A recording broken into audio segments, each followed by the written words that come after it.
मुंबई पुणे जुन्या महामार्गावरील मेळगाव ठाकूरवाडीजवळ रात्री उभ्या असलेल्या मिनी बसला कारनं पाठीमागून जोरदार धडक दिल्यानं भीषण अपघात घडला. या अपघातामध्ये बसमधील चालकासह 6 प्रवासी जखमी झालेत.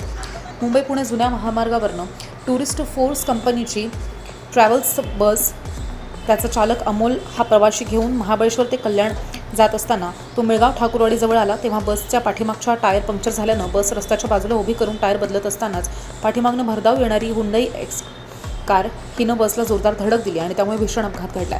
या अपघातामध्ये बसमधील चालक अमोल हे जखमी झालेत आणि प्रवासी प्रीती जोंधळे, प्रथमेश सावंत, सचिन पवार, कशिश जोंधळे आणि कारमधील चालक जखमी झालेत. असे 7 जण ह्यात जखमी झालेत. त्यांना तात्काळ बाहेर काढून खोपोली नगरपालिकेच्या रुग्णालयामध्ये पुढील उपचारांसाठी दाखल करण्यात आले. या अपघाताची माहिती मिळताच बोरघाट महामार्ग पोलीस, खोपोली पोलीस हेल्प फाउंडेशनचे सदस्य, IRB, स्थानिक नागरिक आदी घटनास्थळी दाखल झाले आणि बसमध्ये अडकलेल्या प्रवाशांना बाहेर काढून दोन्ही अपघातग्रस्त वाहनं रस्त्याच्या बाजूला घेऊन रस्ता वाहतुकीसाठी सुरू केला आहे.